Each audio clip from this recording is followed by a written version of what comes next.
তো আমি আমার প্রতি ভিডিওতেই কমেন্ট পাই যে আমি আনলিমিটেড মানি খেলি। তো আমরা আজকের এই ভিডিওতে দেখবো যে আনলিমিটেড মানি থেকে যদি আমরা লিমিটেড মানিতে চলে যাই তাহলে কি হইতে পারে, কারণ এই জায়গায় কিন্তু আমরা ডলার মাইনাসে যাইতাছি। যদি লিমিটেড মানি খেলতাম তাহলে ওটা খেলে কিন্তু অনেক মজা পাওয়া যায়, কিন্তু সেই ক্ষেত্রে ইউটিউবে লেগে আর ভিডিও বানানি ঠিক মতো হইতো না। আর এরপর আমরা কথা বলবো যে সিটি স্কাইলাইন 2 আসতেছে। তোমরা হয়তো বা অনেকে ট্রেইলার দেখছো অথবা দেখো নাই। ট্রেইলারের পরে কিন্তু অফিসিয়াল 2টা গেম প্লেও ছাইড়া দিছে, মানে অরিজিনাল গেম প্লে আর কি, সেগুলো আমরা দেখবো। আর চলো এখন আমাদের ওয়ার্ল্ডের ভিতরে ঢুকি। এই যে দেখো কতগুলা ব্যাকআপ রেখে দিছি এক একটা ওয়ার্ল্ডের। আর আমাদের মনে হয় 12 নাম্বার ভিডিও এটার একটা আগে লোড করে লই। ওই জায়গায় আমরা লিমিটেড মানি কইরা দিয়ে দেখবো যে আসলে কি হয়। আমার জানা মতে সবগুলা লোন লোকসানে পড়ে যাবো গা, আর আমাদের বিদ্যুতের বিল টিন কমান লাগবো এইরকমই মনে হইতে পারে, অথবা ট্যাক্সও বাড়াই দিতে হইব। তো ফাইনালি আমরা আমাদের গেমের ভিতর ঢুকে পড়ছি, দেখতে পারতাছো এই জায়গায় কিন্তু আনলিমিটেড মানি। আর এটা আমরা কিছুক্ষণ পরে লিমিটেড করে দিব, তারপরে দেখবো যে কি হয়। আর গত পার্টে কিন্তু এগুলা বসানোর পরে কিন্তু আমাদের পানিগুলো অনেকটাই পরিষ্কার হয়ে গেছে। তোমরা কমেন্ট করছিলা যে গত পার্টে আমি এই জায়গায় কার্গো ট্রেন না বসায় মানুষের ব্যবহারে ট্রেন বসাই দিছি, এই কারণে এই জায়গায় ট্রেন থামতেছে না। হ্যাঁ, সেটা সত্যি, আমি এই জায়গায় মানুষের ট্রেনই বসাই দিছি। তো এবার কার্গো ট্রেনটা বসাই। তো আমাদের কার্গো ট্রেনটা বসাই দিছি, আর রাস্তাটা ভাঙ্গার কারণে এই ট্রেন লাইন থেকে বাইরে আয় পড়ছে। ওয়াও, কি অবস্থা হয়েছে দেখি। ওটা পিছনের পার্ট, ওকে, ওই পাশে যাইতাছিল।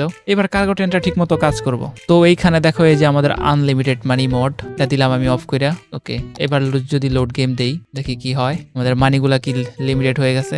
অবভিয়াসলি আমরা মাইনাসের ভিতরে যামুগা কিছুক্ষণের ভিতরেই। মানে কি হইতে যাইতেছে এটা কিন্তু আমি নিজেও জানি না যে আসলে কি হইতে যাইতেছে আনলিমিটেড মানি থেকে লিমিটেড মানির ভিতরে গেলে। তো ভাই সাহেব গেমের ভিতর ঢুকে পড়ছি, কিন্তু আমাদের আনলিমিটেড মানি আনলিমিটেডই আছে, লিমিটেড আর হয়নি। দেখি কোন জায়গায় কি হইলো। আনলিমিটেড মানি অফ, ঠিক আছে। তারপর সেভ গেমস 13, এটা তো সিলেক্ট করাই আছে। এইবারও কিন্তু এই জায়গায় আনলিমিটেডই আছে। আচ্ছা, ঢুকা দেখি গেমের ভিতরে যে আসলে কি হয়। আমার মনে হইতাছে এখন মনে হয় আমি আনলিমিটেড মানি থেকে লিমিটেড মানির ভিতর যাইতেই পারতাম না। ও, আবারও সে আগের মতোই গেমে ঠিকই আই পড়ছি, কিন্তু আমাদের মানি কিন্তু আনলিমিটেডই। আর এই জায়গায় নতুন নতুন কিছু জিনিস তৈরি করতে হইব, যেমন তোমরা অনেকেই জু বলছো তৈরি করার লেগে। এটা কিনা এই জায়গায় অথবা এদিক দিয়েও তৈরি করা যাইতে পারে। ও, তো এতক্ষণ পরে আমাদের মানে লিমিটেড মানি তৈরি করছে। এখন দেখো লিমিটেড মানি তৈরি করার সাথে সাথে কি হয়েছে। তো আমরা ব্যাংক্রাপসি হয়ে গেছি, মানে দেউলিয়া অবস্থা। 50,000 অ্যামাউন্ট আমাদের বিল আউট হয়েছে। এটা মানে ব্যাংক থেকে ঋণ নিতে বলতেছে, আমরা ঋণ নিবো না, রিজেক্ট করে দিছি। এখন দেখো আমাদের এই ওয়ার্ল্ডের অবস্থাটা দেখো কি হয়েছে। লিমিটেড মানিতে যদি সবকিছু ঠিক থাকে তাহলে লিমিটেড মানি খেলবো, মাঝে মধ্যে আনলিমিটেড যাবো, সমস্যা নেই। তো দেখো আমাদের যদি আমরা এই জায়গায় যাই, তো আমাদের প্রতি মাসে টোটাল খরচ হইতেছে $3,10,000, আর ইনকাম হইতেছে মাত্র 1,51,000। মানে 1.5 লাখ টাকা লস হয়ে যাইতেছে। এখনো সময় আছে সবকিছু ঠিক করার, যত সময় যাবে তত মাইনাসের সংখ্যা বাড়তে থাকবো। তো দেখি কারেন্টের কি অবস্থা। কারেন্টের ক্যাপাবিলিটি প্রচুর, আমাদের কারেন্টের ঘাটতি, মানে কারেন্ট প্রচুর পরিমাণে কারেন্ট আছে। সেই ক্ষেত্রে আমাদের 2-1টা জিনিস ভাঙা ফেলতে হইব, যেমন এখান থেকে একটা ভাঙা ফেলছি। নিউক্লিয়ার পাওয়ার প্ল্যান্টটা থাক। এই রকেটটা রাখার কোনো দরকারই নেই আমাদের, কারণ এটা শুধু খালি খরচই হয়, আমাদের কোনো লাভ হয় না। একটা লঞ্চ করা যাক। তো লঞ্চ হয়ে যাইতেছে আমাদের রকেটটা রেডি মনে হয়। ও ভাই লোক, রকেটটা সুন্দর মতো লঞ্চ হইতেছে। এটা হইতেছে আমাদের 3য় রকেট, যেটা কিনা কই গেল গা। ও, আকাশে চলে যাইতেছে। হ্যাঁ, প্লেনও দেখা যাইতেছে, রকেটটা অনেক উপরে যাইতেছে। আর এটা মনে হয় আমাদের 3য় রকেট। এই জায়গা থেকে লঞ্চ করলাম আমাদের দেখি এবার কারেন্টের অবস্থাটা কি। এখনো প্রচুর পরিমাণে কারেন্ট আছে। আমরা একটা জিনিস অফ করে দিই, যেটা হইতেছে সোলার পাওয়ার প্ল্যান্ট। এটা অফ করা যাইতো না? ও, এই যে হ্যাঁ, অফ করা যাবো। এই যে অফ করে দিছি। এরপর কারেন্টের বাজেট কমাই দিই, একদম লো, 50%। স্কুলের বাজেটও একদম লো, চিকিৎসার বাজেটও একদম লো। দেখি এক্সপেন্স, এই যে ইনকাম বাড়তাছে কিন্তু এখন একটু, 1,74,000।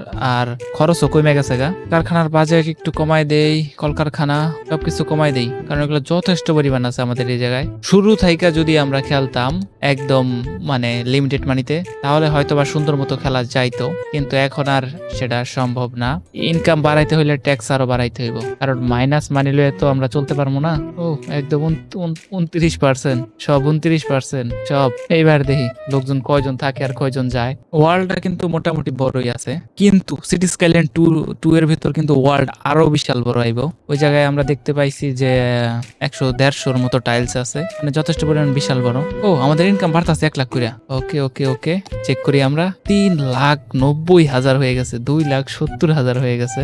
একটু একটু কমাই দিই, নাইলে আবার লোকজন আসলেই যাইব গা। ওকে, দেখি এখন টাকা পয়সার কি অবস্থা। 3,98,000, 2,70,000, একটু ফাস্ট করে দেই 75। রেসিডেন্সিয়ালটা একটু কমাই দেওয়া দরকার, কারণ ওই জায়গায় লোকজন থাকে। ও আমাদের এই যে অ্যামিউজমেন্ট পার্কের টিকেটের প্রাইসটা একটু বাড়াই দেই, $40 রাখা যায়, কিন্তু আমরা রাখলাম $30। ওকে, এই জায়গায় সবাই বাসা বাড়ি ছেড়ে চলে যাবো গা, কারণ প্রচুর পরিমাণে ট্যাক্স হয়ে গেছে। এত ট্যাক্স ওরা দিত না, ট্যাক্স আরো কমাইতে বলতেছে সবাই, আরো কমাই দিতাছি। একটু লেভেলে রাখার চেষ্টা করতেছি। দেখি এবার মনে হয় সবাই একটু মানবো আর কি, যে টাকা টুকা এখন একটু ব্যালেন্সের ভিতরে আসতেছে। ব্যাংক্রাফট অ্যালার্ট আবারও দিছে, রিজেক্ট। আমাদের কোনো টাকা পয়সা লোন টোন লাগতো না। এই জায়গায় ব্যবসাও ভালো চলতেছে মানুষের, 5 স্টার। দেখো এই জায়গায় কাঠ উৎপাদন হইতাছে, আমাদের পেপার উৎপাদন হইতাছে, র ফরেস্ট বিক্রি হইতাছে। টোটাল প্রফিট সর্বশেষ যেটা আমাদের আসতে হবে, টোটাল প্রফিট -392। কিন্তু আবার আমরা 1 লাখ মাইনাসের ভিতরে চলে গেছি গা। 2,70,000, 1,73,000, মানে ট্যাক্স কমাইলেই সব শেষ। তারপর যদি আমরা অয়েল ইন্ডাস্ট্রিতে আসি, তো এই জায়গায় ভালোই সবকিছু চলতেছে, প্রফিট আছে 5,000। তো একের পর এক সবাই বাড়িঘর ছেড়ে দিতেছে, রিজেক্ট। আমরা এখনো কোনো লোন নেই এই পর্যন্ত। এই যে বাড়িঘর গুলো সব নষ্ট হয়ে যাইতেছে। সামান্য বাড়াইছি, কিন্তু ট্যাক্স বেশি না। এই যে দেখাই তোমাদের 13%, 15%, 16%, 11, 12। এই ট্যাক্সে যদি লোকজন বাড়িঘর ছেড়ে দেয়, তাহলে কেমনে হইব বলো? এই জায়গার লোকগুলার কিন্তু কোনো সমস্যা নাই, আর আরামসে এই জায়গায় আছে, খুশি আছে। কারণ ল্যান্ড ভ্যালু, এই জায়গার দাম বেশি, এই জায়গার দাম কম, তাই ওরা এত বেশি ট্যাক্স দিত না। কারেন্টের সাপ্লাই কিন্তু এখনো প্রচুর পরিমাণে আছে। তো আমরা নিউক্লিয়ার পাওয়ার প্ল্যান্টটা বন্ধ করে দিই। Nuclear power plant of. এবার কারেন্টের অবস্থা দেখি। এইবারও তো ঠিকই আছে মোটামুটি, হ্যাঁ ঠিক হয়ে যাইতেছে ধীরে ধীরে, খালি একটু লোডশেডিং, বেশি না। পার্কটা কিন্তু অনেক জনপ্রিয় হয়েছে। এবার দেখি পার্ক এরিয়াতে total visitor 70,000, monthly income 5,000, expense 3,000, মানে লাভই হইতাছে 2,000 করে। সব জায়গায় কারেন্টের সমস্যা, পানির সমস্যা, বিলিং। ওরে ভাই, এই জায়গায় দেখো সবগুলা ইন্ডাস্ট্রিয়াল কোম্পানি যা ছিল সব একদম নষ্ট হয়ে গেছে। আর এই জায়গায় দেখো আমাদের যে বাড়ি ঘরের যে ডিমান্ড গুলা ছিল, সেগুলাও সব নষ্ট হয়ে, মানে শেষ হয়ে গেছে, আর কোনো ডিমান্ডই নাই। এরপরেও কিন্তু আমরা প্লাসে নিয়ে যাইতে পারতাছি না। আচ্ছা যাই হোক, আমরা আমাদের এই বিদ্যুৎ কেন্দ্রটারে অন করে দিছি অন করে। লোকজন কিছু বিদ্যুৎ তো পাইবা আপাতত। হ্যাঁ, বিদ্যুতের সমস্যার সমাধান হয়ে গেছে। এতক্ষণ আমরা যেটারে 59,000 ভাবছি, সেটা আসলে 59 লাখ টাকা মাইনাসের ভিতরে আছি, আমরা লসের ভিতরে আছি। এই লস তো ভাই জীবনে পূরণ করা সম্ভব না। এই কারণে মূলত আমি আনলিমিটেড মানি থেকে লিমিটেড মানিতে শিফট হইতেছি না, যেটা কিনা যদি আমরা লিমিটেড মানি খেলি তাহলে শুধু লিমিটেডই, আনলিমিটেড খেললে আনলিমিটেডই। আনলিমিটেড একটা সুবিধা হইতাছে, তোমার যা ইচ্ছা তুমি তা তৈরি করতে পারবা, টেহার কোনো সমস্যাই নেই। আর লিমিটেড মানির একটা মজা আছে, যে হলো জিনিসটা একদম রিয়েলিস্টিক। তুমি 5টা বাড়ি তৈরি করছো, 5টা বাড়ির লেগা একটা স্কুল তৈরি করো, ধীরে ধীরে ওইখান থেকে স্কুল থেকে ইনকাম হইব। তারপর একটা হসপিটাল, জিনিসপাতি, ধীরে ধীরে একটা দোকান পাট, অন্যান্য একটা ছোট্ট একটা বাস স্ট্যান্ড। এইভাবে ধীরে ধীরে আগাইলে কিন্তু খেলাটা কিন্তু খুবই মজা লাগে। সেটা তোমরা নিজেরা খেলতে পারো। এই গেমটা কিন্তু ফ্রিও পাওয়া যায়, ক্র্যাক ভার্সন অবভিয়াসলি, সেটা খেলতে পারো। বিট গ্যালারি প্যাকে চলে গেলেই তোমরা এই গেমটা পাওয়া যাবে। আমি কিন্তু ডিসক্রিপশনে লিংক দিব না। এছাড়াও আমি আমার কমিউনিটি পোস্টের ভিতর কিন্তু এই গেমটা ডাউনলোড লিংক দিছি একটা গুগল ড্রাইভের। আশা করি সমস্যা হওয়ার কথা না গুগল ড্রাইভে, সেখান থেকেও নামাইতে পারো, কিন্তু ওটার ভিতরে কোনো মড লাগাইতে পারবা না। এখন তো আনলিমিটেড মানি তো আমরা খেলতেছি, এখন নতুন কিছু একটা বিল্ড করা ট্রাই করে দেখি। ইউনিক বিল্ডিং নিলাম আমরা, তারপর কোনোটাই নিতে পারবো না। টায়ার সমস্যা, টাকা মানি, এই যে নো মানি, কোনো টাকাই নেই, কোনো কিছু তৈরি করতে পারতাম না, নাথিং। আর এই কারণে আনলিমিটেড মানি খেলি না। 60 লাখে মাইনাস, 60 লাখ মাইনাসে চলে গেছি। লোকজনের সংখ্যা এখনো প্লাস হইতেছে কেমনে, আমি এটাই তো বুঝি না। মানে আচ্ছা প্লাস হইতেছে না, ট্যাক্স দেই বাড়ায়। দেখি কয়জন থাকতে পারে আমাদের এই শহরের ভিতর। তোমরা আবার মনে করো যে আমাদের শহর নষ্ট হয়ে যাইতেছে, আমাদের শহরের ব্যাকআপ আছে, কোনো সমস্যা নাই। তারপর ফাইনালি আমাদের এই সুন্দরবন ফরেস্ট ইন্ডাস্ট্রির ভিতরেও আগুন লেগে সব পুইরা নষ্ট হয়ে যাইতেছে। আর এই কারণেই আমি আমাদের এই ফার্মের ভিতর অনেকগুলা এই যে ফায়ার ওয়াচ টাওয়ার বানাইছিলাম, এই যে যাতে আগুন যাতে কোনোভাবেই না লাগতে পারে। ও এইবার লোকজন মাইনাস হইতেছে 5,000, 4,000 করে, আর লোকজন আছে মাত্র 8,000 জন। আর তোমাদের একটা জিনিস দেখাই, আমি কয়টা বাজে ভিডিও রেকর্ড করতেছি। এখন বাজে 2:42, 20 তারিখ। এই সময় আমি ভিডিও রেকর্ড করতেছি। তো ফাইনালি আমরা আমাদের অন্তিম মুহূর্তে চলে আসা পড়ছি। আমাদের শহরে আর মাত্র লোক আছে 2,000 জন। আর এই দিক দিয়ে সবাই বাসা বাড়ি ছাইরা চলে যাইতেছে। দেখি তো কোন রাস্তা দিয়ে যাইতেছে সবাই, মেবি তো এই রাস্তা দিয়ে যাইতেছে সবাই চইলা, কেউ আর থাকবে না আমাদের এই শহরে। ও ফাইনালি 900 জন, 800 জন। দেখি কোন জায়গায় পৌঁছায়। এই পাওয়ার প্ল্যান্টটা অফ করে দেই, তাহলে আরো দ্রুত কমে যাবো। হ্যাঁ ওকে ঠিক আছে। এইবার আছে কিছু বিলিয়নিয়াররা, মানে 500 জন বিলিয়নিয়ার যারা আছে, তার কাছে এইটা ট্যাক্স ম্যাক্স কোনো ম্যাটারই না, তারাই শুধুমাত্র আমাদের এই শহরের ভিতরে আছে। তো এই হইলো অবস্থা আমাদের আনলিমিটেড মানি থেকে লিমিটেড মানির ভিতরে ঢুকে গেলে। মাত্র আমাদের আছে কত এখন, 300 জন। কিছুক্ষণের মধ্যে মাত্র একজন থাকবো। ও 2 জন প্লাসও হয়েছে আবার। আচ্ছা যাক, আমাদের আনলিমিটেড মানি টু লিমিটেড মানির খেচাল শেষ। Quit to desktop.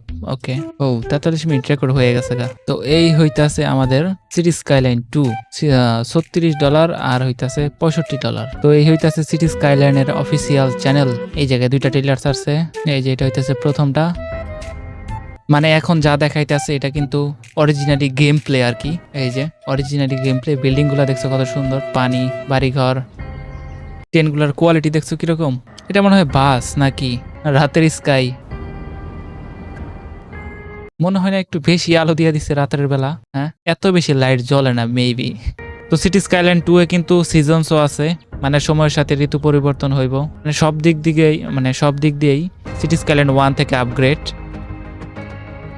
ও একটা জিনিস দেখলাম, এই যে দেখো এই জায়গায় কিন্তু রেসিডেন্সিয়াল বিল্ডিংই কয়টা ধরনের, 1 2 3 4 5 6 ধরনের। আরেকটু জুম করলে এই যায় কিন্তু দেখা যায় যে নিচে কিন্তু হালকা নীল রং আছে, মানে নিচে দোকান উপরে বাসা বাড়ি, মানে কমার্শিয়াল আর রেসিডেন্সিয়াল দুইটা মিলিয়ে দিছে। আর এই জায়গায় 4টা অপশন আছে, রেসিডেন্সিয়াল, কমার্শিয়াল, ইন্ডাস্ট্রিয়াল, আর এটা মনে হয় অফিস জোন।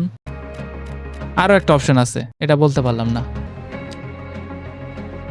এইবার দেখো নিউক্লিয়ার পাওয়ার প্ল্যান্ট। এই জায়গায় অনেক ডিটেলিং এ কিন্তু কাজ করা হয়েছে, ছোট ছোট অনেকগুলা জিনিস আছে,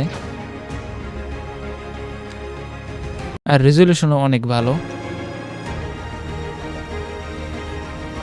এইখান থেকে একটা স্ক্রিনশট নিয়ে এই থাম্বনেল বানাইতে হইব, কিন্তু এখন না।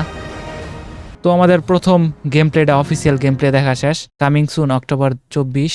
আর এবার দ্বিতীয় গেম প্লেটা দেখি, যেটা কিনা আজকে ছাড়ছে 6 ঘন্টা আগে। এই জায়গায় শুধু রোডস নিয়ে কথা বলা হয়েছে।